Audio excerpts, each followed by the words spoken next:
Dios les bendiga. Tengan muy buenos días todos ustedes.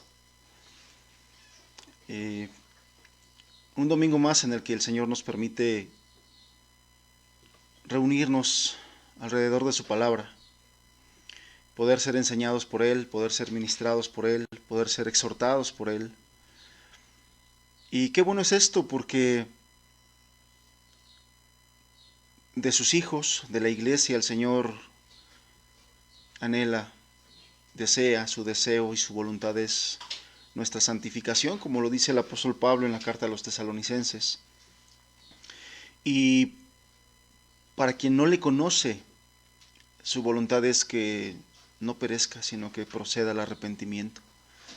Su voluntad es que conozca su gracia, que nos enseña a renunciar a la impiedad de este mundo. Entonces es un privilegio, es una bendición poder estar sentados, reunidos alrededor de su palabra, aunque a la distancia, aunque de manera digital, en línea, pero su palabra no está presa, pero su Espíritu Santo no está cuarentenado ni aislado. Él está con nosotros, Él ha sido enviado para conducirnos a toda verdad, ha sido enviado para revelarnos al Cordero, a Jesús, y para mostrarnos el camino, para capacitarnos, para andar en el camino. Entonces es un gusto, es una bendición el que podamos estar reunidos. Es un gusto ver a todos ustedes que están conectados, que están siguiendo la transmisión de esta enseñanza de la palabra de Dios, que yo estoy seguro que Dios nos va a bendecir, que Dios nos va a alimentar nuestra alma. Y en estos días difíciles, en estos días complicados, Él va a alimentar nuestra alma, Él seguirá alimentando nuestra alma.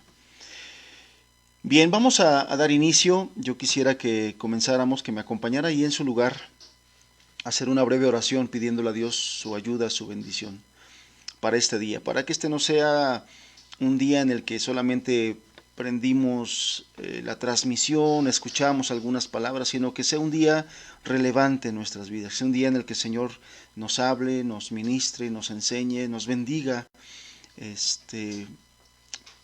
Le pido que me acompañe en esta oración, cerrando sus ojos, inclinando su cabeza en señal de reverencia, para orar a nuestro Dios. Padre bendito, como cantábamos, el Rey de los Reyes, Señor glorioso eres tú. Te agradecemos esta oportunidad de poder escuchar tu palabra, Señor, tu enseñanza, tu consejo. Gracias por esta oportunidad y Señor, no queremos que sea un domingo intrascendente, irrelevante. Queremos que sea un domingo en el que tú nos hables, en el que tu Espíritu Santo impacte nuestra vida, en que tu palabra haga mella en nuestro corazón, Señor. Queremos pedirte que tú nos bendigas y que bendigas a cada uno de los que hoy están escuchando tu palabra, Señor, por el medio que sea, el lugar que sea, Señor, aquella palabra no adulterada, aquella palabra verdadera, aquella palabra que de las escrituras que tú nos dejaste es sacada para enseñar al pueblo y alimentar al pueblo, tú la bendigas y tú la respaldes. Bendícenos, Señor, alimentanos, háblanos. Te lo pedimos, Padre, en el nombre que es sobre todo nombre, Cristo Jesús nuestro Señor. Amén, Señor. Bien, el título de la enseñanza de esta mañana le titulamos de esta manera: El que me sigue no andará en tinieblas. Me acompaña en su Biblia, por favor, al Evangelio de Juan, capítulo número 8, versículo número 12. Ya pasamos al capítulo número 8. Seguimos estudiando el Evangelio de Juan. Ya pasamos al capítulo número 8. Y quiero que me acompañe, por favor, al versículo número 12. Vamos a estar revisando varios pasajes. Tenga a la mano su Biblia, tenga a la mano su cuaderno, su lapicero para hacer anotaciones, porque vamos a estar viendo cosas muy importantes, muy interesantes y muy hermosas además. Bien, dice así Juan 8:12. Otra vez Jesús les habló diciendo: Yo soy la luz del mundo, y el que me sigue no andará en tinieblas, sino que tendrá la luz de la vida. Este es el pasaje que vamos a estudiar en este día. Y a lo mejor usted se preguntará, bueno, ¿y qué pasó con los 11 versículos atrás de este? Porque ¿por qué no estamos empezando desde el versículo número 1? Bueno, yo quiero hacer unos comentarios al respecto antes de entrar a este versículo número 12, que es nuestro estudio de esta mañana, pero sí quiero darle alguna explicación de por qué no estamos iniciando desde el versículo número 1 y nos estamos brincando hasta el versículo número 11.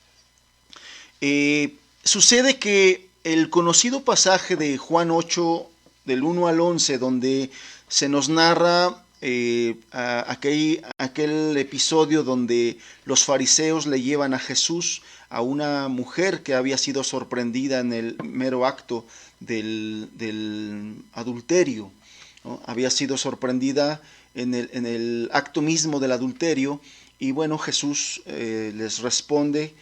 Primeramente les dice, está bien, o sea, si ustedes creen que esta mujer ha hecho esto, bueno, pues el que esté libre de pecado, que arroje la primera piedra. Y bueno, ya si usted ha leído la escritura, usted sabe lo que pasó. Cada uno por uno, se empezaron a retirar y nadie le condenó a esa mujer, de tal manera que Jesús le pregunta por ellos, ella le dice, pues no están. Y la indicación que le da Jesús: vete y no peques más. Conocido ya pasaje, porque es uno de los más famosos de la escritura, resulta que es muy probable que no haya sido una parte del original, de los escritos originales del Evangelio de Juan, ¿no? Hay evidencias, hay principalmente dos líneas de evidencia para determinar si este manuscrito es del original inspirado. Y bueno, por estas dos líneas en las que se ha sometido este pasaje, para ver si es parte de ese original del Evangelio de Juan, pues ha dado como resultado el hecho de mostrar que no es parte del Evangelio original de Juan. ¿Y cuáles son estas dos líneas de evidencia? Bueno, los estudiosos, los teólogos, los eruditos le llaman el testimonio interno del pasaje en cuestión, y el testimonio externo, el cual tiene que ver con los textos griegos, con los primeros manuscritos, con los más antiguos del Evangelio de Juan, y además con el testimonio que dan los padres de la iglesia en sus escritos. Este es el testimonio externo. Entonces, estas dos líneas de estudio acerca de estos versículos han dado como resultado la evidencia de que no es parte del original, porque en los primeros manuscritos esta narración no se encontraba, ¿no? Ellos afirman que este pasaje contiene varios indicadores que dejan dudas sobre su autenticidad.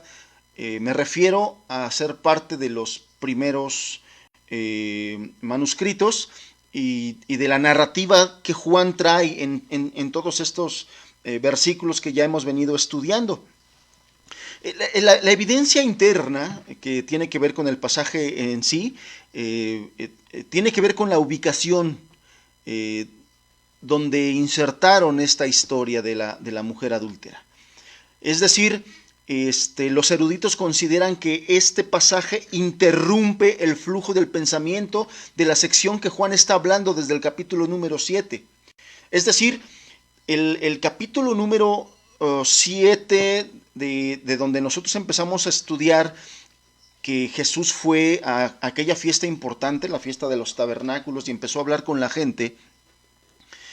Resulta que el versículo 12 da una línea de continuidad entre el verso 52 del capítulo número 7, porque inclusive ni el 53, que es el último capítulo el último versículo del capítulo 7, el verso 53, tampoco está en los manuscritos más antiguos.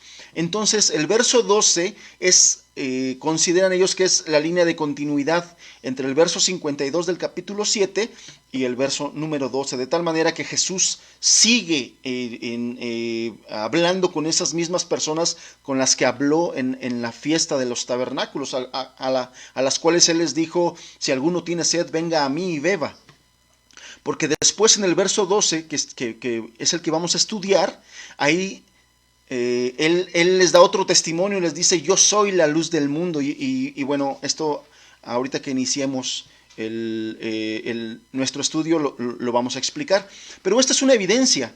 El pasaje de la mujer adúltera interrumpe el flujo de la idea y de la narrativa de Juan. Por eso es que se piensa que alguien en tiempo posterior lo insertó en ese lugar, ¿no? Aquí en este pasaje de Juan 7, 37 y 52, yo le decía, Jesús se está refiriendo a esos rituales asociados con la fiesta de los tabernáculos, esa ceremonia de derramar el agua. Entonces aquí en el 8:12, en el capítulo 8, verso 12, el Señor hace alusión a un segundo ritual asociado a esa fiesta de los tabernáculos, que se le conoce como la ceremonia de las lámparas encendidas. Y por eso es que el Señor Jesús, de la misma manera que tomó el ejemplo del agua derramada, y Él dice: si alguno tiene sed, venga a mí y beba. De la misma manera, en ese segundo ritual de las lámparas encendidas, es que Él toma ese pasaje, es que Él toma ese momento donde las personas tienen en su mente esa figura, ya le voy a explicar ahorita qué significa, y el Señor Jesús lo aprovecha para hablar al corazón de las personas. Entonces, la afirmación de Jesús sobre ser Él la luz del mundo sigue lógicamente después de afirmar que Él es la fuente de agua viva en el 37:52 del capítulo número 7, ¿no? Y otra evidencia es que en el versículo número 12 del capítulo número 8, las palabras con las que inicia el versículo de otra vez, está implicando una línea de continuidad. Es decir, el relato original de Juan está unido en el verso 52 del capítulo 7 al verso 12 del capítulo número 8. Entonces se cree que este episodio del versículo 1 al versículo 11 es una inserción de un tiempo después, ¿no? Aquí el Señor Jesús, en esta afirmación de ser Él la luz del mundo, se piensa que es una alusión de Isaías 9, verso 1 y 2, donde Él, recordará usted que en el capítulo 7, al final de este capítulo, los fariseos le dicen: pues revisa las escrituras y verás que de Galilea no se ha levantado ningún profeta. Sin embargo, aquí Jesús, cuando Él dice y afirma ser la luz del mundo, Él está haciendo alusión a Isaías 9, donde en el versículo 1 y en el versículo 2 se lo leo, dice así: mas no habrá siempre oscuridad para la que está ahora en angustia, tal como la aflicción que le vino en el tiempo que livianamente tocaron la primera vez en la tierra de Zabulón y en la tierra de Neftalí, pues al fin llenará de gloria el camino del mar, de aquel lado del Jordán. En Galilea de los gentiles, dice, el pueblo que andaba en tinieblas vio gran luz. Los que moraban en tierra de sombra de muerte, luz les resplandeció sobre de ellos. Era la respuesta de Jesús a aquella afirmación despectiva de los fariseos, donde decía: de Galilea nunca se ha levantado profeta. Y aquí, si nosotros nos vamos a este capítulo 9 de Isaías, vemos que Dios estaba profetizando que allá en Galilea le brillaría la luz. Entonces, Estas es las evidencias que tienen que ver con la parte interna del texto en sí mismo. Pero también yo le decía, la evidencia externa también deja dudas sobre la autenticidad de estos versículos. Los manuscritos más antiguos y confiables omiten este pasaje, omiten este evento del 1 al 11. Aunque otros manuscritos más recientes sí lo incluyen, tienen sus notas y preguntas donde tiene que ver con aquella autenticidad, o sea, ponen en tela de juicio la autenticidad de este pasaje. Muchas versiones más antiguas, traducciones de la Biblia en otros idiomas, también omiten esta sección. Otro evento de la evidencia externa, yo le decía que es que ninguno de los padres de la iglesia mencionan este pasaje en sus escritos. Ni siquiera aquellos que estudiaron el Evangelio de Juan versículo a versículo comentan este pasaje, y esta es una evidencia muy fuerte y que pesa mucho. Sin embargo, y aunque muy probablemente este texto, como yo le decía, no fue parte del texto original del Evangelio de Juan,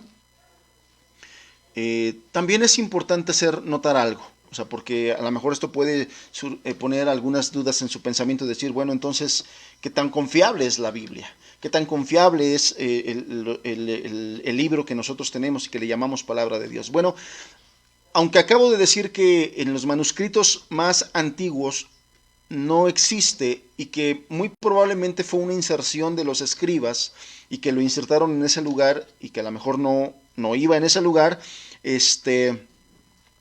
se piensa que es un fragmento auténtico de la traducción apostólica, es decir, recuerde usted que al inicio mucho de la palabra de Dios fue en una transmisión verbal, y que muchos también de los escribas en sus escritos también hacían anotaciones.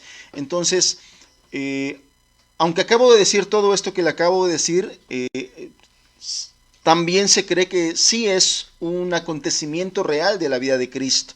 Es decir, que esto no altera el mensaje original de la palabra de Dios, y por eso es que muchos autores o muchas Biblias sí lo traen, porque aunque le acabo de dar los datos aunque de los datos que le acabo de dar, no altera el mensaje de la Escritura, y por eso es que lo han dejado. Este pasaje de la mujer adúltera describe a Jesucristo como Salvador amoroso, como un Dios sabio, como perdonador, y es coherente con la imagen bíblica de Jesucristo, y por eso es que no hay ningún problema, y que han considerado muchos autores, muchos escritores, muchas editoriales, y el pasaje por eso aparece en estas versiones de la Biblia. Sin embargo, nosotros lo vamos ahorita a pasar y nos vamos a ir hasta el versículo número 12, porque recuerde usted que estamos estudiando la Biblia de manera expositiva y estamos estudiándolo en esa secuencia que la Biblia trae, tal cual lo escribió Juan. Entonces yo le decía que este versículo número 12 del capítulo 8 está en la secuencia del versículo 52 del capítulo número 7, y por esa razón es lo que vamos a estudiar el día de hoy, porque vamos en una secuencia, ¿no? Entonces, a manera de introducción es lo que le quise comentar, y a manera de aclaración también de por qué no vamos hoy a revisar Juan 8, versículo 1 al versículo 11.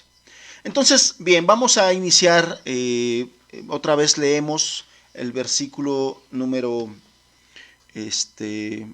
acompáñeme a Juan 8, verso 20, por favor. Juan 8, verso 20. Dice así la Escritura: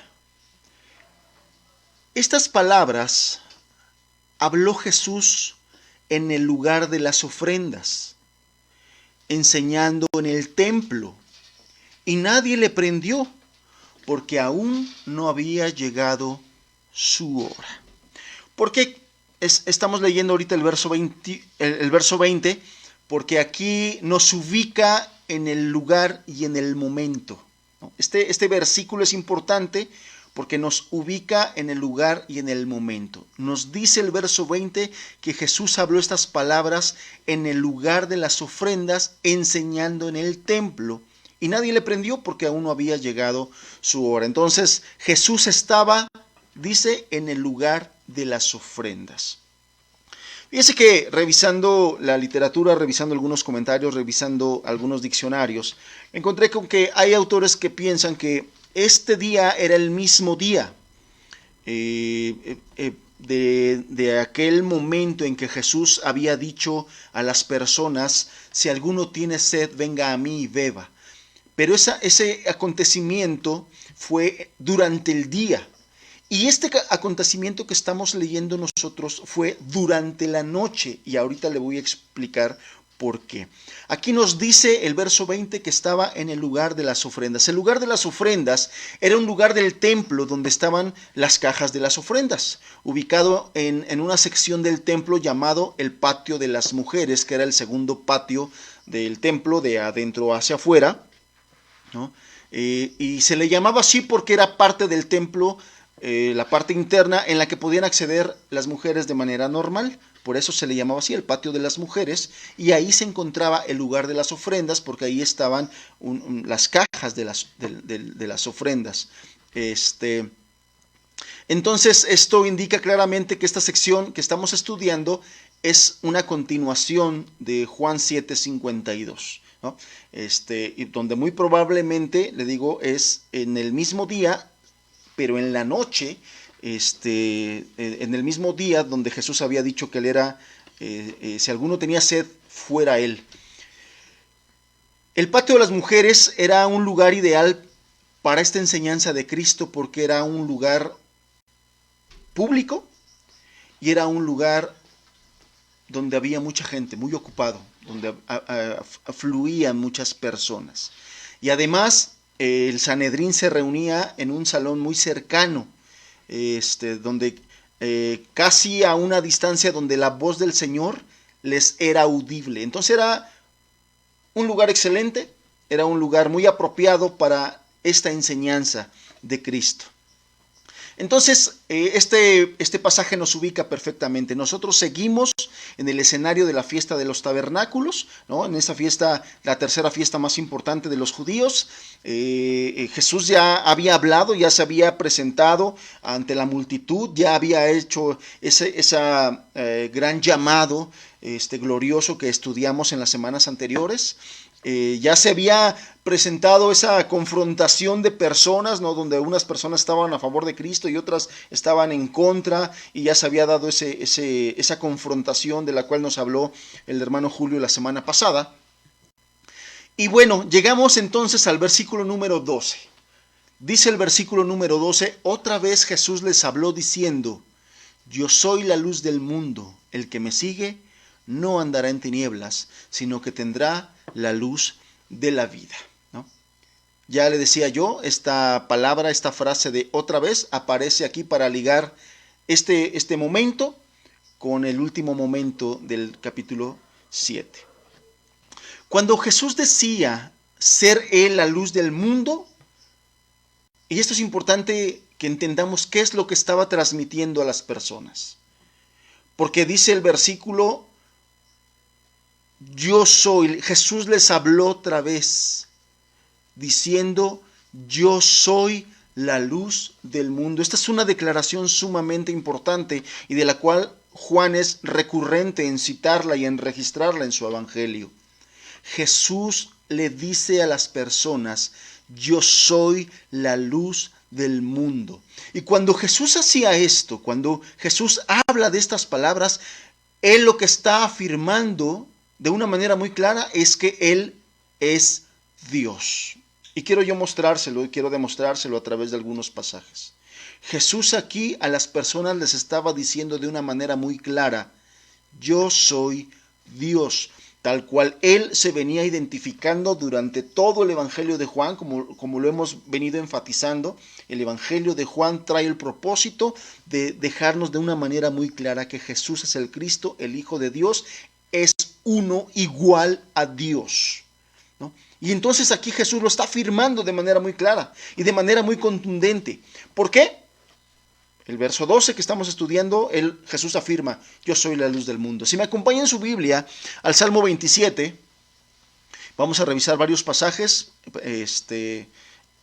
para que usted tenga claridad de esto que le estoy diciendo, donde la Biblia en estos pasajes habla de Dios como la luz, y entonces podemos nosotros hacer esa corroborar que cuando Jesús dice que Él es la luz, Él está dando esa referencia clara, yo soy Dios. Salmo 27, verso 1 dice, Jehová es mi luz y mi salvación. ¿De quién temeré? Jehová es la fortaleza de mi vida. ¿De quién he de atemorizarme? Fíjense, amados, qué pasaje tan hermoso. Y quise que lo revisáramos, quise que fuéramos a la Biblia, para que si usted no lo tiene remarcado, lo remarque, porque es un texto digno de resaltar, digno de remarcar, digno de tenerlo presente en estos momentos de dificultad, en estos momentos en el que hay mucha incertidumbre entre muchas personas. Hace rato cantábamos que nosotros sí tenemos esperanza, que nosotros sí podemos confiar, que nosotros podemos estar tranquilos, sea lo que sea, pase lo que pase.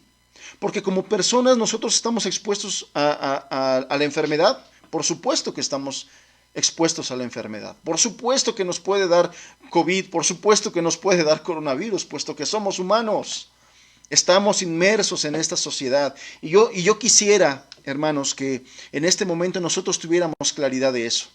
A lo largo de la historia, a lo largo de nuestra historia, los cristianos han muerto, los cristianos mueren, los cristianos enfermamos, los cristianos morimos. Eso es lo que la historia nos demuestra. Sin embargo, la Biblia nos da claridad y nos da esperanza cuando nos dice que la muerte de los hijos de Dios es solamente un paso. Es solamente el paso a una mejor vida, a un mejor momento, a una mejor etapa, a una etapa gloriosa. De tal manera que probablemente muchos de ustedes estemos pidiendo, Señor, cuídanos que no nos dé COVID, que no nos enfermemos, cuida nuestra salud. Y está bien, no está mal, está bien. Sin embargo, los planes de Dios pueden ser otros, los planes de Dios pueden ser diferentes. ¿Y nos puede dar coronavirus? Sí nos puede dar coronavirus. Pero ¿sabe qué? Lo más importante es que Dios puede utilizar el coronavirus para llevarnos a una etapa más gloriosa. Cuando los cristianos morían, por ejemplo, en el tiempo de los apóstoles, nos cuenta la historia que por ahí un emperador romano llamado Nerón y otros desataban unas persecuciones terribles y mortíferas contra los cristianos. Cristiano que caía en sus manos, cristiano que moría. Y entonces seguramente ustedes pensarán, no, pues pobrecitos cristianos. Nerón y muchos otros emperadores sanguinarios fue el medio que Dios ocupó para llevar a muchos cristianos a una vida más gloriosa. Y eso es lo que nosotros debemos pensar. Y es como nosotros debemos de verlo. La enfermedad es el medio que el Señor ha ocupado para llevar a muchos de sus hijos a una etapa más gloriosa, la vida eterna. Entonces nosotros no debemos vivir espantados de que, ay Señor, que no nos dé, que no nos dé, que no nos dé. ¿Y si nos da?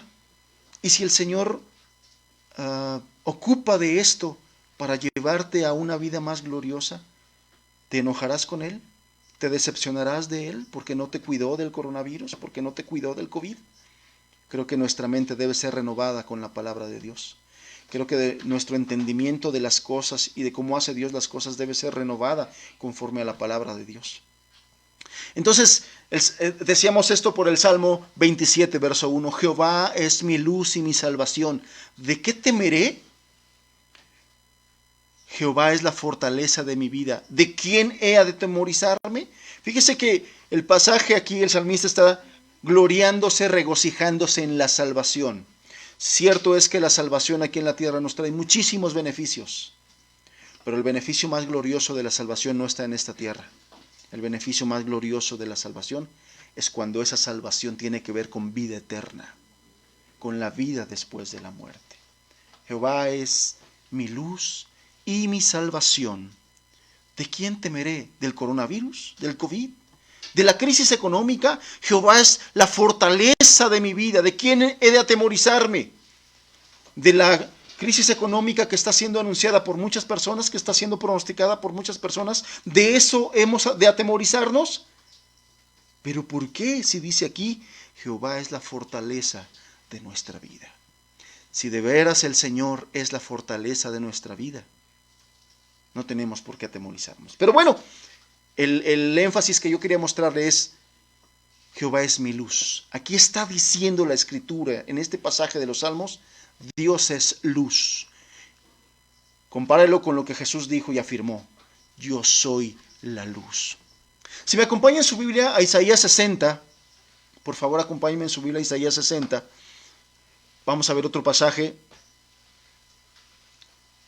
hermoso, glorioso, digno de resaltar en su Biblia, de remarcarlo, de memorizarlo, de anotarlo en algún lugar y que usted lo pueda estar viendo en estos días complicados. Isaías 60, verso 19 dice, el sol nunca más te servirá de luz para el día, ni el resplandor de la luna te alumbrará, sino que Jehová te será por luz perpetua, y el Dios tuyo por tu gloria. Nuestra gloria no es nuestra salud, hermanos.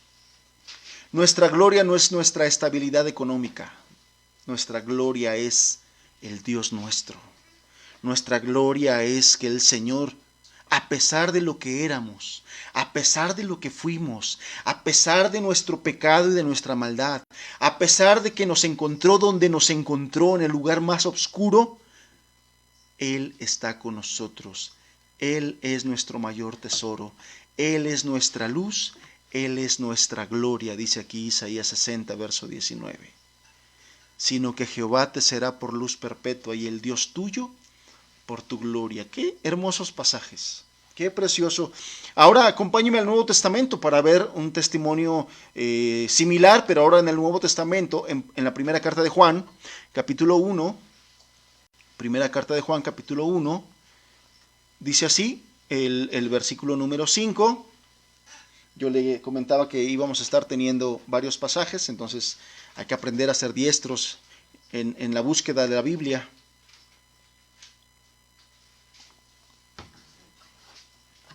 Primera de Juan capítulo 1, verso 5 dice, este es el mensaje que hemos oído de él y os anunciamos. Dios es luz. ¿Quién es luz según este pasaje? Dios. Primera de Juan capítulo 1 verso 5 dice, este es el mensaje que hemos oído de él y os anunciamos. Dios es luz. ¿Quién es luz? Dios, dice aquí. ¿Qué dijo Jesús? Yo soy la luz de este mundo. Dios es luz y no hay ningunas tinieblas en él. Entonces, algunos pasajes que nos muestran cómo Dios es nuestra luz. Quiero darle otros pasajes, 3 pasajes más, donde la Biblia nos muestra que el Mesías, el Cristo enviado por Dios, es aquel enviado como la luz de las naciones. Y que tiene mucho que ver, por supuesto, con esta declaración de Jesús que estamos estudiando. Yo soy la luz. Si me acompaña otra vez a Isaías, capítulo número 42.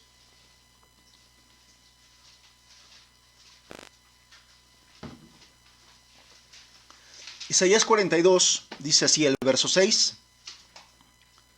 Yo Jehová te he llamado en justicia y te sostendré por la mano, te guardaré y te pondré por pacto al pueblo, por luz de las naciones. Este pasaje profético está hablando del Cristo, está hablando del Mesías, está hablando de Jesucristo. Y dice aquí, te pondré por pacto al pueblo, por luz de las naciones. ¿Qué dijo Jesús? Yo soy la luz del mundo. Yo soy la luz de las naciones.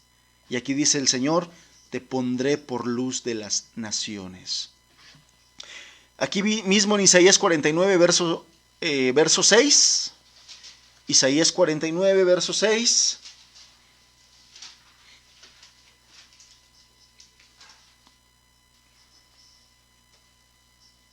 Dice así: poco es para mí que tú seas mi siervo para levantar las tribus de Jacob y para que restaures el remanente de Israel.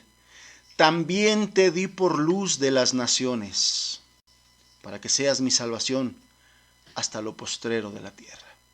Si alguna vez usted había pensado que estos pasajes tienen que ver con nosotros, en realidad está hablando del Mesías, está hablando del Cristo. Sin embargo, tiene que ver con nosotros, porque el Señor Jesús mismo dijo ahí en Mateo 5 que nosotros también somos sal de la tierra y luz del mundo. Y bueno, como lo vamos a ver más adelante, lo que pasa es que en todos aquellos en que la luz de Cristo resplandece, también tienen que reflejar esa luz que ha resplandecido en nosotros. Entonces, aquí Isaías 49:6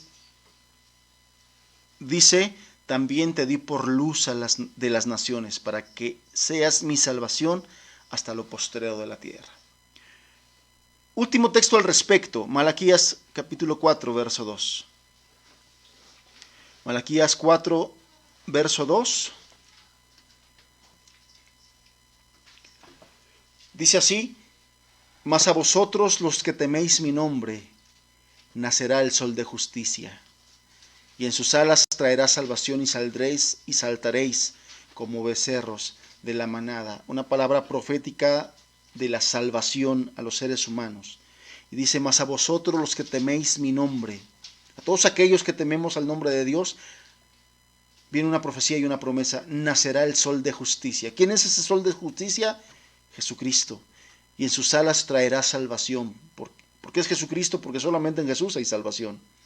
Y saldréis y saltaréis como becerros de la manada, que es una alegoría nuevamente, algo similar a aquellas palabras de Jesús de su interior correrán ríos de agua viva. Aquí Malaquías lo dice: saldréis y saltaréis como becerros de la manada. Una alegría, una felicidad, es a lo que se está refiriendo. Bien, ¿por qué el Señor Jesús? ¿Por qué el Señor Jesús en ese momento habla de la luz del mundo?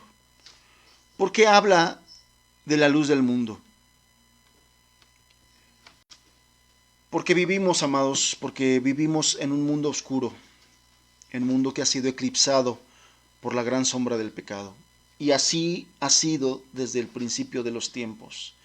Esa es la razón por la cual el Señor en su plan eterno designó desde un principio, en ese plan, designó al Cordero, designó cómo Él iba a salvar al mundo del pecado.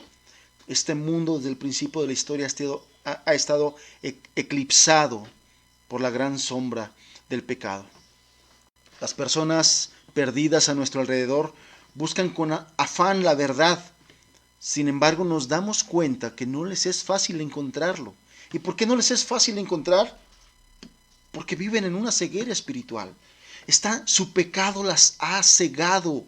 Su pecado ha cegado las conciencias de las personas. Su pecado ha esclavizado la libertad que en un principio Dios les dio. Ese libre albedrío del cual hablamos, ese libre albedrío está esclavizado por su pecado, por su maldad. El pecado ha afectado todas las áreas de la vida y del ser humano.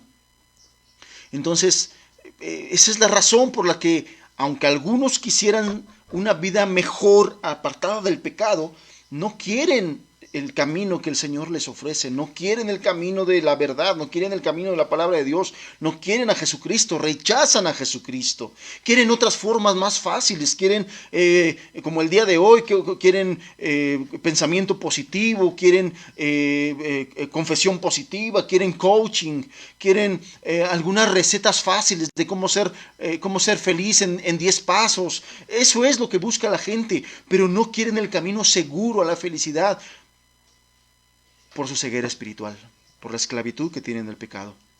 Esta gente que vive apartada de Dios, esclava de este pecado, tropiezan cada vez más en su oscuridad desesperanzada del pecado.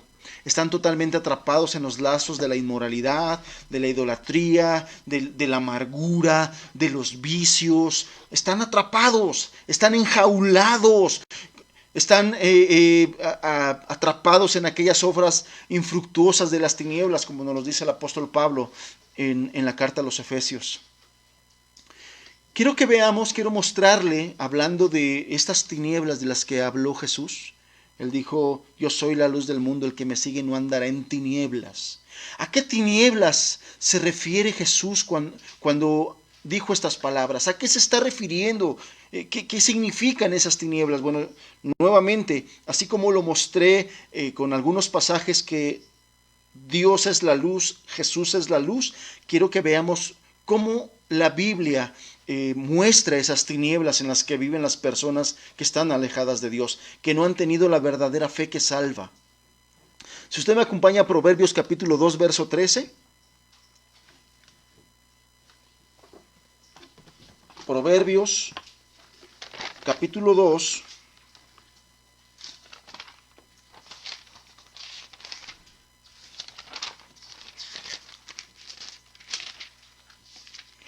Verso 13 dice así, que dejen los caminos derechos para andar por sendas tenebrosas.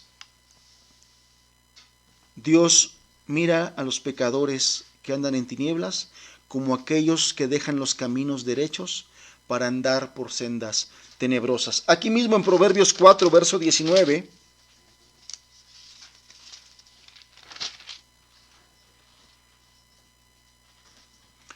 dice así, el camino de los impíos es como la oscuridad, no saben en qué tropiezan. No saben en qué tropiezan. ¿Y a qué se refiere este versículo cuando dice que los que andan en esa oscuridad no saben con qué tropiezan? Hace la referencia así como cuando se le va a usted la luz en su casa un día por la noche. Todo está oscuro y usted no ve qué está por ahí. Y si usted no utiliza la ayuda de una vela, de una lámpara, algo más actual, más moderno, su teléfono, la lámpara de su teléfono, pues usted está en riesgo de tropezar, de pegarse con algo. Bueno, aquella persona que anda lejos de Dios, dice aquí, es que ese camino es como la oscuridad y que no saben en qué tropiezan. Una situación tras otra, una consecuencia de su maldad tras otra, una tras otra. Aquí en Isaías capítulo 5, otra vez, acompáñenme a Isaías capítulo 5.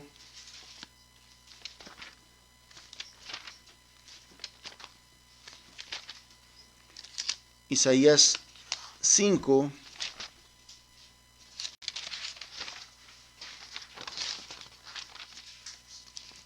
verso 20. Ay de los que a lo malo dicen bueno y a lo bueno malo, que hacen de la luz tinieblas y de las tinieblas luz, que ponen lo amargo por lo dulce y lo dulce por amargo. Romanos capítulo 1, verso 21 dice que habiendo conocido a Dios no le glorificaron como a Dios, ni le dieron gracias, sino que se envanecieron en sus razonamientos, y su necio corazón fue entenebrecido. Romanos 1, 21. Su necio corazón fue entenebrecido, fue lleno de obscuridad muy densa, obscuridad muy fuerte. Todos aquellos que, habiendo conocido a Dios, no le glorificaron como a Dios, ni le dieron gracias, se envanecieron en sus razonamientos, y ese necio corazón fue entenebrecido. Entonces la Biblia nos dice que aquella persona que está alejada de Dios tiene el entendimiento entenebrecido. Tal cual nos lo dice el apóstol Pablo en la carta a los Efesios, ellos son ajenos a la vida de Dios por ignorancia, por esa ceguera espiritual, por esa oscuridad espiritual en la que están viviendo. Ignoran las cosas de Dios. No saben de dónde vienen, no saben a dónde van. Cuando digo no saben de dónde vienen, muchos están batallando si existe Dios, si vienen del mono, si vienen de la evolución. No saben a dónde van. Muchos no saben cuál es el destino de su alma. Algunos piensan que el día que se mueren terrenalmente, ese día acabó todo. Eso es una ignorancia, eso es parte de la oscuridad en la que viven muchas personas. Y sin embargo, fíjese que cuando nosotros vemos a las personas sufriendo por su pecado, sufriendo por sus malas decisiones, sufriendo por su necedad de no acercarse a Dios, porque la persona tiene consecuencias de su pecado. Nosotros pensaríamos que cuando nosotros les damos la solución del camino de Dios, de la fe en Jesucristo, como una solución para poner fin a todas esas cosas, nosotros pensaríamos que esos pecadores perdidos sin esperanza en la oscuridad se juntarían y correrían hacia la luz, como esos ejemplos que hemos visto que cuando una persona está en la oscuridad del túnel y esa famosa frase, ¿no?, que dicen que al final del túnel se ve la luz y muchas personas corren hacia la luz. Nosotros esperaríamos y pensaríamos que muchas personas querrían correr hacia la luz, querrían ir hacia la luz para salir de esa oscuridad, para salir de esas tinieblas, para ser ayudados, para salir de esa problemática en la que se encuentran que los está destruyendo. Sin embargo, hay una paradoja extraña. Sufren en esa oscuridad, pero al mismo tiempo aman esa oscuridad que los ata, que los amarra, que los aprisiona. Aman sus cadenas, aman sus pecados. Quieren soluciones fáciles de un 2x3. No quieren negarse a sí mismo. Aman la vida en el mundo, aman sus pecados, aman sus maldades. Y por eso es que aman su oscuridad. No quieren renunciar a ella, no quieren ser salvados de esa oscuridad. Y así veía Jesús esas personas que estaban amarradas en su religiosidad, que aunque estaban celebrando una fiesta para Dios, que aunque estaban en un momento en que en sus labios estaban llenos de la palabra, de la palabra Dios, no de la palabra de Dios, sino de la palabra Dios. Hablaban mucho de Dios, hablaban mucho de las cosas de Dios, pero su corazón estaba lejos. Su corazón estaba extraviado, su corazón estaba amargado, su corazón estaba resentido. No querían, en realidad, no querían nada con Dios. Religiosos que no querían nada verdadero con Dios, solamente querían una vida de apariencia, solamente querían una vida religiosa, pero estaban alejados de Dios y no querían acercarse a Dios. Lo mismo vemos hoy en día. Muchas personas religiosas que llenan las congregaciones, que solamente quieren un evangelio barato, un evangelio fácil, que les prometa el cielo, que les prometa y que les dé las promesas de Dios, que les prometa libertad, que les prometa la ayuda de Dios, pero sin compromiso, sin sujeción, sin humillación, sin arrepentimiento. Vemos hoy personas tan soberbias dentro de las personas que dicen ser cristianas. Vemos hoy personas con un corazón tan duro dentro de las personas que dicen conocer a Dios. Vemos hoy a varones tan amargados, tan soberbios y que dicen conocer a Dios y caminar con Dios. Esas personas son personas como estas. Quisieran la luz, pero en realidad aman la oscuridad en la que viven. Así como un enfermo terminal que quiere su enfermedad y que no quiere ser ayudado, que no quiere ser salvado. Así este tipo de personas, así ellos quieren el pecado que produce la muerte espiritual y eterna. Así su pecado que les produce esta oscuridad, estas tinieblas. Yo les recuerdo aquel pasaje que estudiamos en Juan 13:19, donde Jesús explicó: esta es la condenación, que la luz vino al mundo y los hombres amaron más las tinieblas que la luz. Y da la razón, porque sus obras eran malas. Las personas aman más las tinieblas. Y aquí el Señor Jesús en ese pasaje se lo repito. Juan 3:19, Jesús explicó: esta es la condenación, la luz vino al mundo. ¿A cuántas personas la luz de Dios se ha acercado a través del Evangelio, a través de la predicación, a través de una persona que le ha estado compartiendo? La luz se ha acercado a tu vida, pero tú has aborrecido la luz, tú has desechado la luz.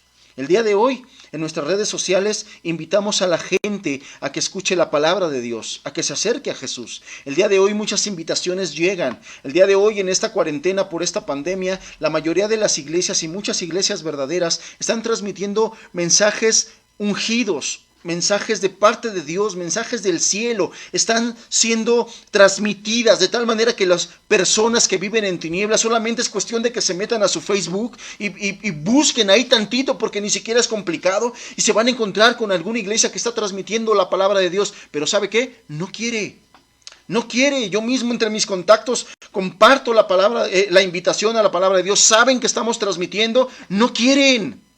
¿Por qué? Porque aman su pecado, porque aman las tinieblas más que la luz. Sí quieren que Dios les ayude, sí quieren que Dios los proteja para que no se enfermen de coronavirus, sí quieren que Dios sane a su familiar enfermo de coronavirus, sí quieren que Dios les provea para que no les falte alimento en esta escasez económica. Quieren los beneficios, pero no quieren a Cristo, no quieren a Jesús, no quieren someterse a su señorío, no quieren aprender su palabra, no quieren someterse a su palabra, no quieren los beneficios, solamente quieren los beneficios, pero no quieren a Jesús, no quieren la luz, a Jesús lo rechazan, no quieren someterse a Él, aman su pecado y quieren seguir la vida en su maldad y en su pecado.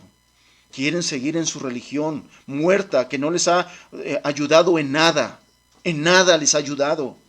Solamente ritos religiosos como estas personas a las que Jesús miraba en este momento de la fiesta de los tabernáculos, puro muerto espiritual. Por eso es que Jesús, aunque ya les había hablado en un momento atrás acerca de que si tenían sed fueran a Él, Él nuevamente por ese deseo les vuelve a hablar. Y otra vez Jesús habló, dice el pasaje,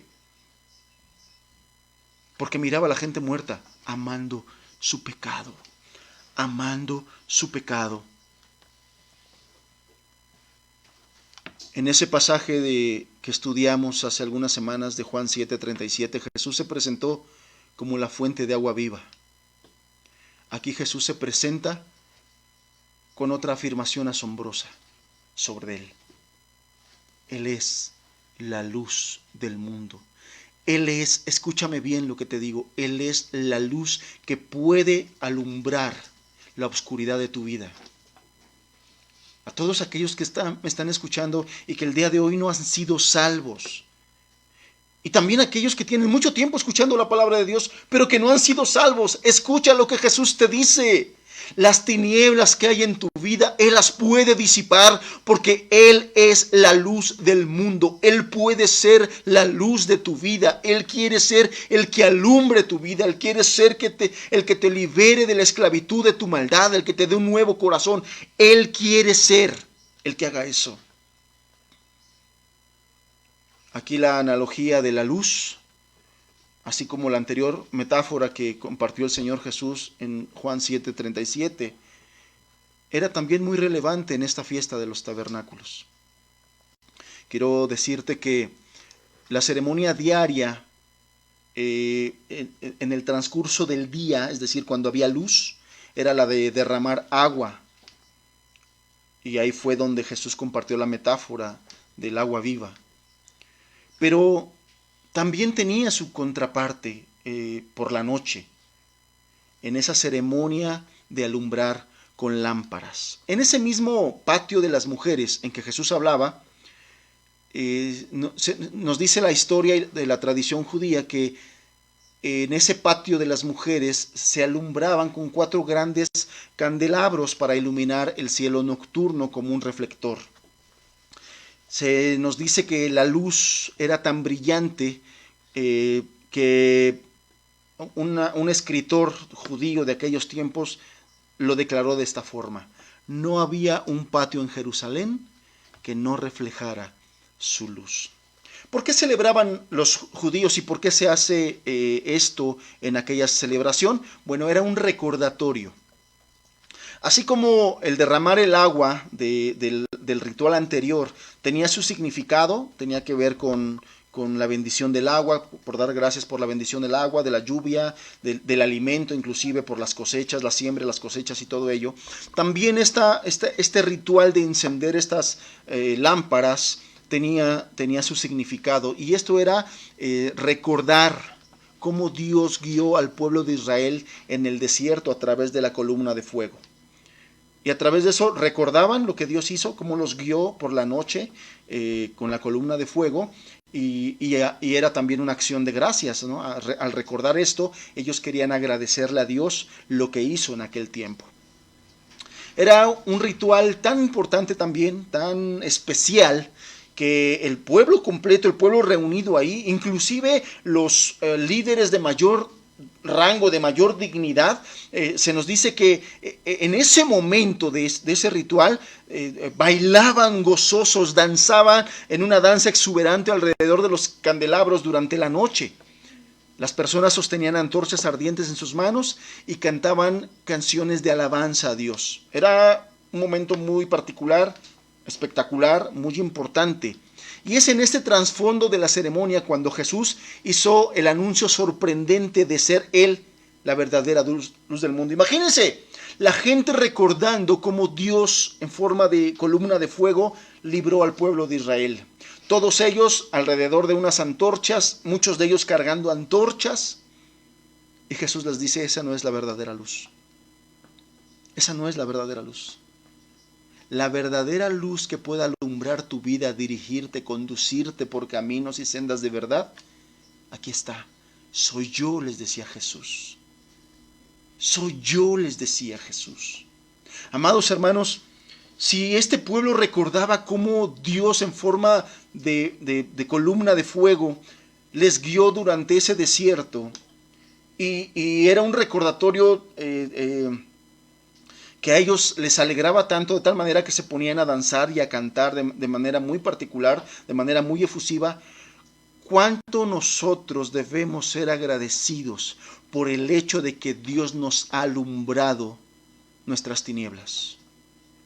Por el hecho de que Dios nos libró de nuestras tinieblas y nos trajo, como dice la Escritura, a su luz admirable. Hermanos, nosotros éramos parte de esto, de esta ceguera espiritual. Esta ceguera espiritual reinaba en nuestra vida. Acuérdate cómo esta ceguera espiritual reinaba en tu vida. Yo me acuerdo cómo reinaba en mi vida. Hermanos, y si esta gente recordaba cómo libró al pueblo de Israel en el desierto, nosotros debemos tener muy presente cómo su luz nos alumbró, hermanos. Y cómo su luz nos ha alumbrado hasta el día de hoy. Lámpara es a mis pies, tu palabra y lumbrera mi camino. Y debemos ser agradecidos. Esta gente danzaba. Esta gente cantaba. ¿Cuánto debemos ser nosotros agradecidos con nuestro Dios por esa luz que alumbró nuestras tinieblas? Entonces yo le decía, fue en este trasfondo de la ceremonia cuando Jesús hizo ese sorprendente anuncio. Yo soy la luz verdadera que alumbra el mundo, que alumbra las vidas. Pero a diferencia de los candelabros fijos y temporales, Jesús es una luz que nunca se apaga. Es una luz para ser seguida. Tal como Israel siguió aquella columna de fuego en el desierto, allá en Éxodo capítulo número 40, así Jesús nos llama a seguirlo a Él. Así Jesús nos llama a ir tras Él. Ese es su llamado. ¿Por qué? Porque dice, yo soy la luz del mundo, dice el pasaje que estamos estudiando, el verso 12. El que me sigue no andará en tinieblas, en esa oscuridad espiritual. El que me sigue no andará en tinieblas. El que sigue a Jesús, tal cual Él lo prometió, no andará en esas tinieblas del pecado, del mundo y de Satanás, sino que tendrá la luz que produce verdadera vida espiritual. Espero que los que ya tienen tiempo escuchándonos estén entendiendo este mensaje que el Espíritu quiere transmitirles. Seguir a Jesús no es una religión. Seguir a Jesús no es la adopción de ciertas formas, de cierto lenguaje, de ciertas reformas en algunas áreas de tu vida. Eso no es seguir a Jesús. Seguir a Jesús tiene que ver con algo interno, con algo del corazón, con algo que Dios mismo hace dentro de las personas. Las personas iluminadas por Jesús, es tan fuerte la influencia de esta luz, de la luz del Señor, que su luz se refleja en estas personas para alumbrar a un mundo oscuro. La palabra sigue o seguir viene del griego akolouteo, y esta palabra se usa muchas veces en un sentido general para hablar de cómo las multitudes seguían a Jesús. Pero también se puede referir más específicamente a seguirlo como un discípulo verdadero. Akolouteo quiere decir que pongamos nuestro pie en el mismo lugar donde Jesús lo puso. Acuérdate que cuando Jesús se acercó a aquel publicano llamado Mateo, nuestra Biblia no nos registra que se detuvo a predicarle muchas cosas. Solamente le dijo una palabra: sígueme.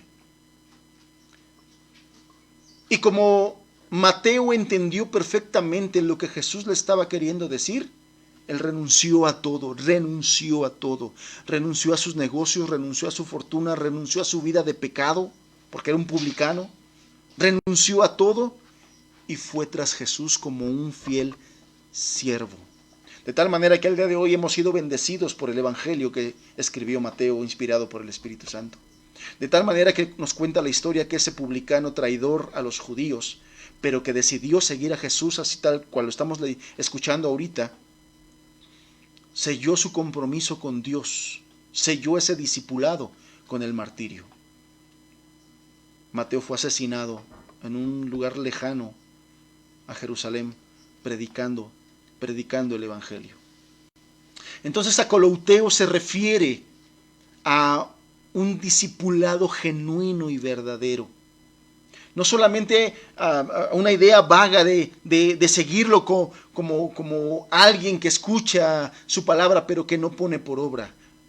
No solo es ir tras él, sino es alguien que va tras él comprometido a aprender sus enseñanzas y aplicarlas en cada aspecto de su vida. Eso es el discipulado, eso es akolouteo, eso es lo que hace cada uno de los verdaderos discípulos de Jesús.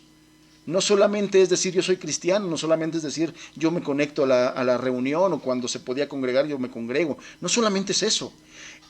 Ser un verdadero discípulo de Jesús es uno que aprende las enseñanzas de su maestro para ponerlos en práctica. Eso significa ser discípulo. Eso es el verdadero discipulado. Y es en ese contexto que tiene esta implicación. El que me sigue tiene la implicación de una sumisión completa a Jesús como su Señor. Seguir a Jesús, ser su discípulo, tiene la implicación de una sumisión completa a Jesús como su Señor. Quiero decirlo fuerte y claro, Dios no acepta corazones a medias. Dios no acepta corazones a medias para seguir a Cristo. Recibirlo como Salvador, pero hay unas personas que no quieren seguirlo como su Señor. No se someten, no se sujetan.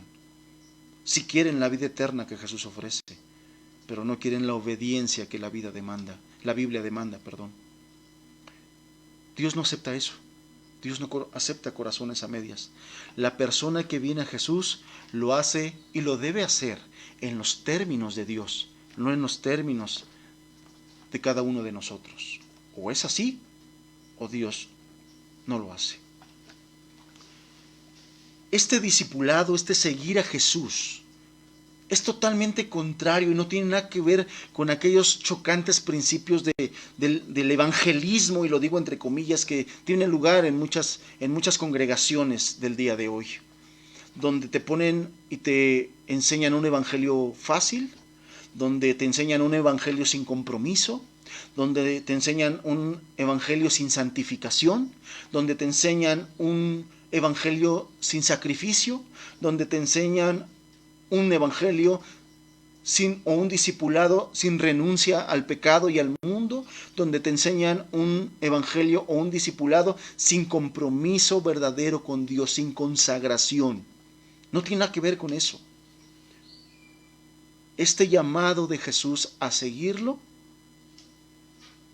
es un llamado serio. No es superficial, es un llamado serio y profundo. Y Jesús tenía claro, Él no quería discípulos a medias, discípulos tibios, discípulos mundanos. Él no quería eso. De tal manera que en este mismo pasaje, y lo vas a ver más adelante, y lo hemos visto en varios pasajes anteriores, como muchos que en un momento dicen creer en Él, cuando van entendiendo las demandas de Jesús, se vuelven para atrás, y no solamente se vuelven para atrás reprochando de Jesús, renegando de Jesús. Quiero que me acompañe, por favor, para poder entender un poquito más esto, al Evangelio de Lucas, capítulo número 9. Lucas, capítulo número 9. Y vamos a ver a qué se refería Jesús cuando decía sígueme. Un discipulado de lealtad absoluta, un discipulado de obediencia, de entrega y de sumisión. El Señor no estaba interesado en hacer una salvación artificial, fácil para las personas. Él quería que esa salvación fuera genuina. Y de repente es importante y necesario revisar que estemos en esa fe, que estemos en esa salvación genuina y no una artificial, que no estemos viviendo un cristianismo barato, sin compromiso, sin santificación, sin entrega. Lucas 9, verso 23 y 24, hablando el Señor Jesús dijo, subráyelo, anótelo, remárquelo, si alguno quiere venir en pos de mí, niéguese a sí mismo, tome su cruz cada día y sígame. Porque todo el que quiera salvar su vida la perderá, y todo el que pierde su vida por causa de mí, éste la salvará. Negarnos a nosotros mismos, tomar nuestra cruz cada día y ser discípulos verdaderos, consagrados, entregados. Porque dice aquí, y sígame. El que quiere salvar su vida la perderá. Y el que pierda su vida por causa de mí, este la salvará. Y algunas personas en nuestra carne, y me incluyo porque yo en algún momento así lo pensé cuando en un principio me presentaron el Evangelio, yo decía, qué difícil es esto. ¿Quién puede vivir de esta manera? ¿Quién puede negarse a sí mismo? Hay tantas cosas que nos llaman la atención, hay tantas cosas que queremos hacer. ¿Quién puede negarse a sí mismo? ¿Quién puede tomar su cruz cada día? ¿Quién puede caminar de la manera que Jesús lo demanda? ¿Quién puede hacer eso? Sin embargo, a la luz de la Escritura, analizando el contexto de la Escritura, vemos que seguir a Cristo no es difícil. Y la misma ilustración de caminar en la luz nos los dice. ¿Qué es más difícil? ¿Caminar en oscuridad o caminar en luz? ¿Acaso no cuando nos despertamos en la madrugada, lo primero que hacemos es prender la luz para que nos sea más fácil llegar al punto al que queremos llegar? ¿Acaso no es lo primero que hacemos? ¿Acaso cuando no vamos manejando en el camino y la tarde y la oscuridad nos gana, no lo primero que hacemos es prender la luz? ¿Por qué? Porque es más fácil andar en luz que andar en oscuridad. Entonces la misma ilustración de Jesús cuando Él dice yo soy la luz del mundo, está diciendo implícitamente que es más fácil caminar en esta luz. Aunque nuestras ideas preconcebidas nos estén gritando, qué difícil es ser cristiano, qué difícil es caminar con Dios. No es difícil por nuestra carne, es difícil por nuestros pensamientos, es difícil porque amamos nuestro pecado y porque amamos la oscuridad, por eso es difícil. Pero aquí el Señor Jesús nos está diciendo que es fácil. Amados, solo Jesucristo trae luz de salvación al mundo, a este mundo maldito por el pecado. Escucha lo que te digo. Este mundo está maldito por el pecado. Está maldecido. Está maldecido. Las naciones están maldecidas por el pecado. Nada más mira qué situaciones vive cada país, cada nación. El mundo está maldito por el pecado. La sociedad está maldita por el pecado. Nada más mira los diferentes ámbitos de nuestra sociedad. Mira los diferentes ámbitos de nuestra sociedad. Mira la política, mira los políticos. Esclavos de sus pecados, de su avaricia, de sus mentiras, engaño abunda en sus lenguas. No tienen problema salir en público y abogar por lo que es contrario contra Dios, abogar por la ideología de género, abogar por el aborto, abogar por todas esas cosas contrarias a la voluntad de Dios. El mundo está maldito por el pecado. Nada más mira la criminalidad en los países, en nuestro país. Ahorita estamos muy espantados por los muertos que van por el coronavirus, pero déjame decirte que nuestro país cada día muere por causa de la criminalidad.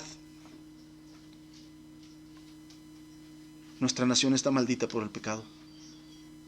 La sociedad está maldita por el pecado.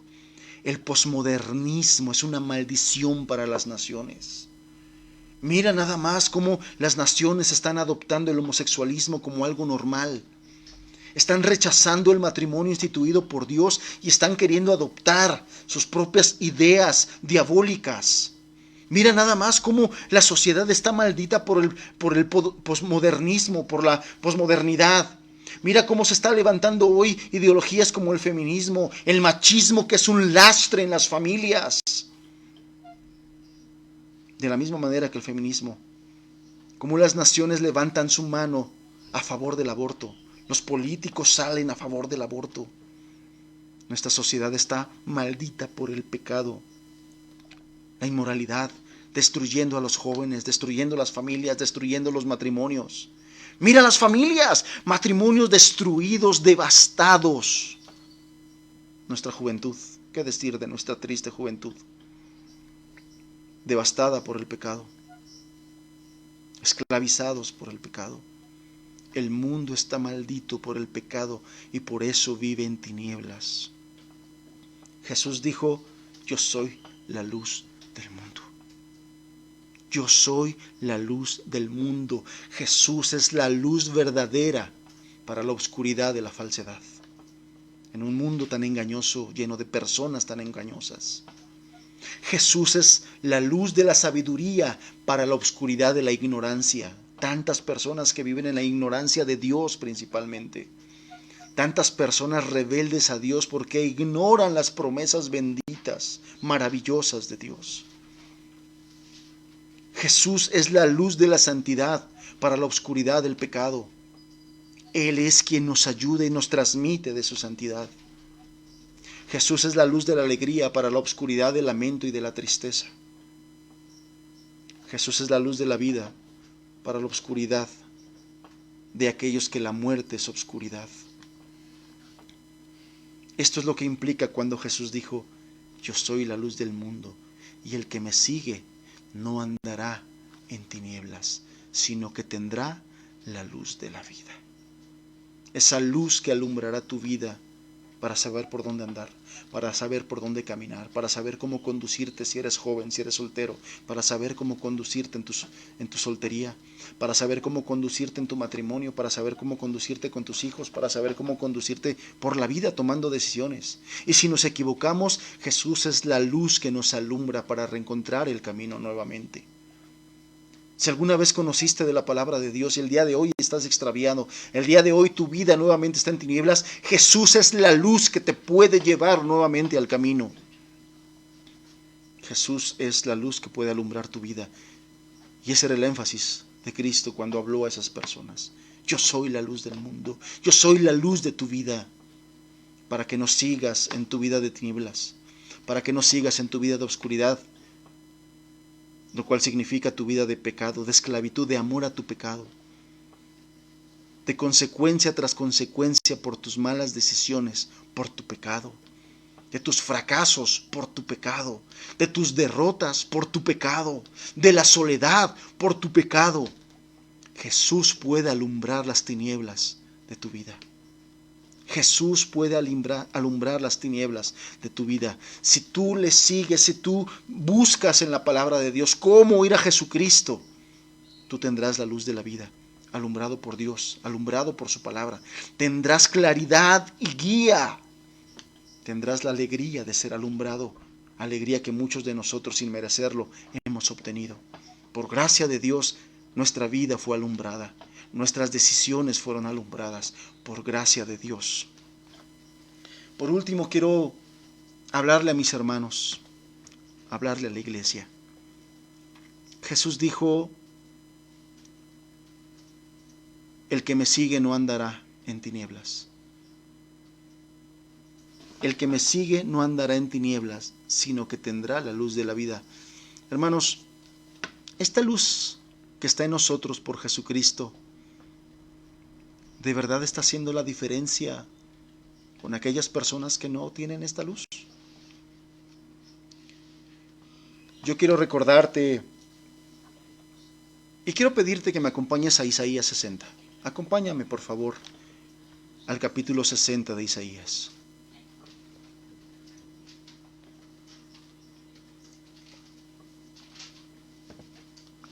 Una palabra profética de Dios a través del profeta Isaías, con una voz tronante para nosotros. Una voz tronante para nosotros.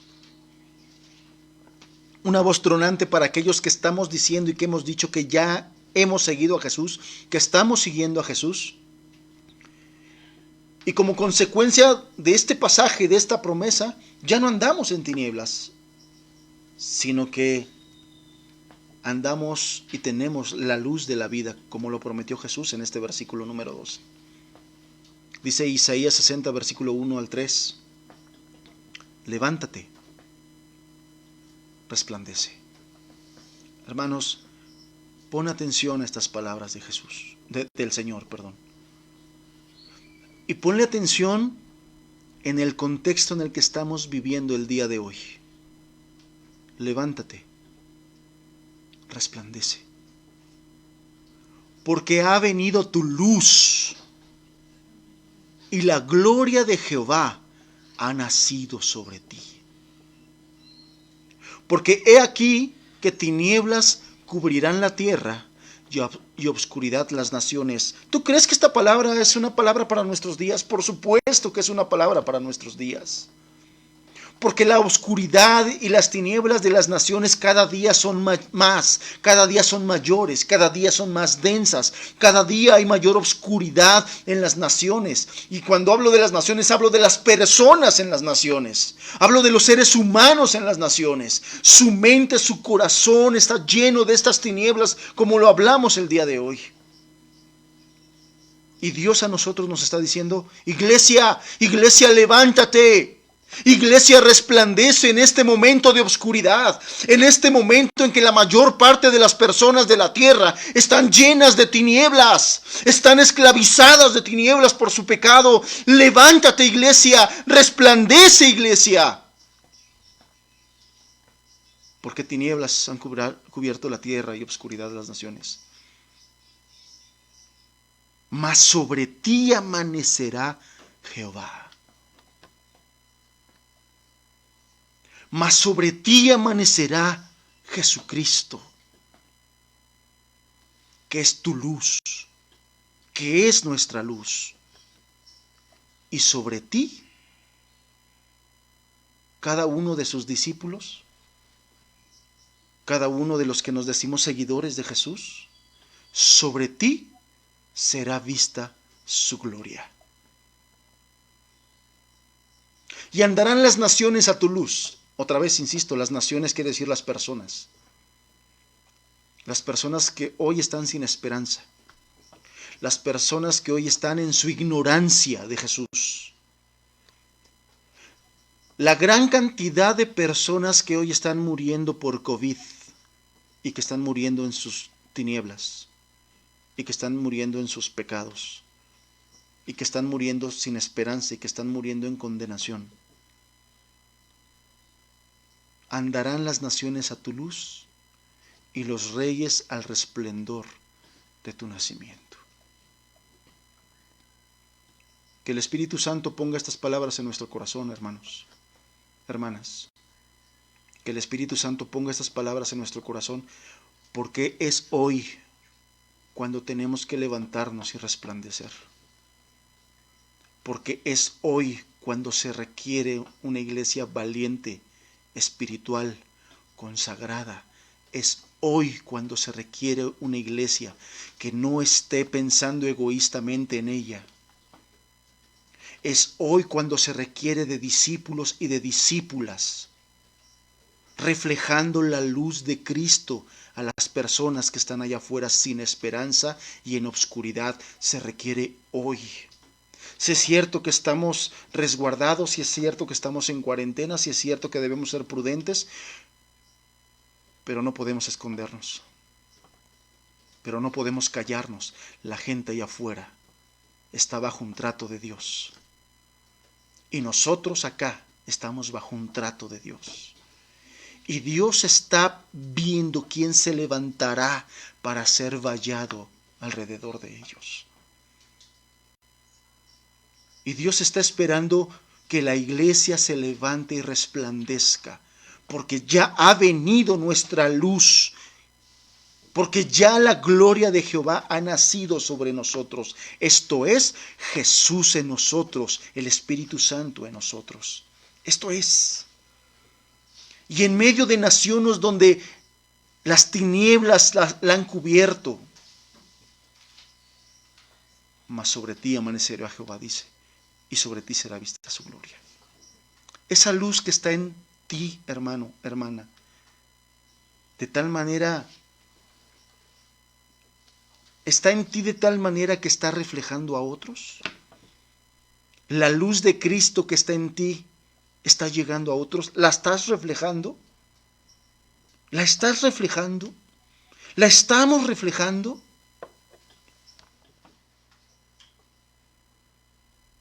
Por la luz que hay en ti, ¿hay personas que están encontrando la luz de Cristo?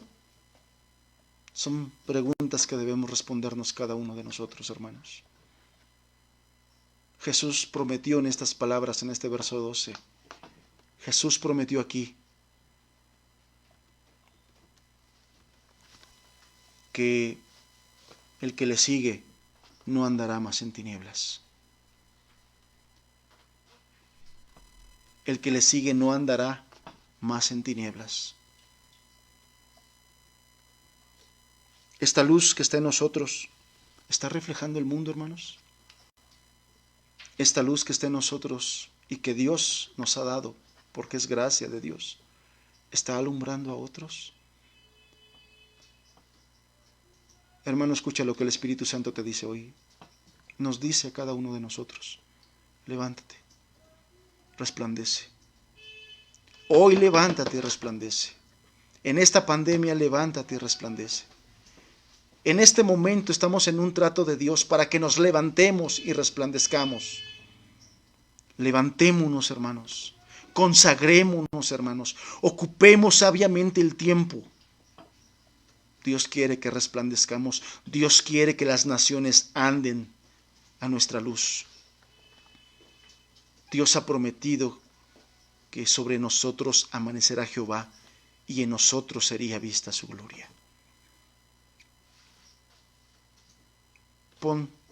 Pon esto en tu corazón y medítalo, reflexiónalo, ora al Señor y que el Señor nos dirija. Vamos a orar. Padre,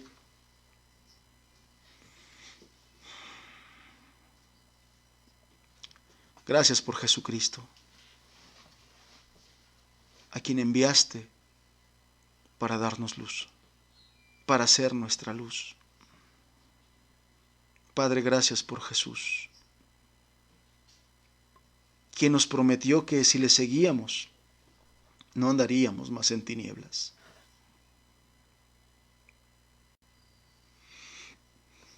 Padre, ayúdanos.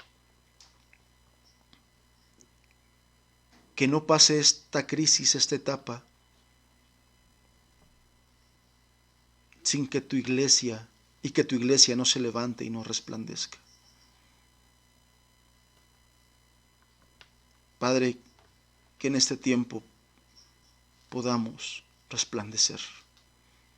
Que tu iglesia se pueda llenar del fuego de tu Espíritu del amor por Cristo, del amor por la palabra y del amor por las almas eternas que el día de hoy perecen. Nosotros no podemos llenarnos de miedo como lo está la gente que no te conoce.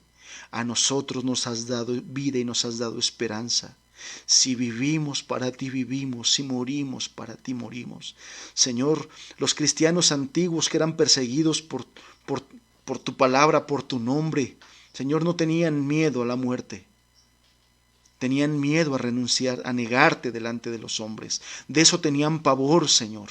Pero no tenían miedo a ser apresados por los romanos y ser muertos en el Coliseo. No tenían miedo de eso, Señor. Tenían miedo de negarte. Padre, que ese mismo sentir se ha puesto a nosotros. Que tengamos pavor de no abrir nuestra boca para hablar a los demás de ti. Que seamos llenos del terror de negarte, no del temor de morir, porque si somos verdaderos creyentes, porque si somos verdaderos cristianos, Señor, tú nos llevarás contigo. Háblanos, Señor, ministranos en el nombre de Jesús. Amén, Señor.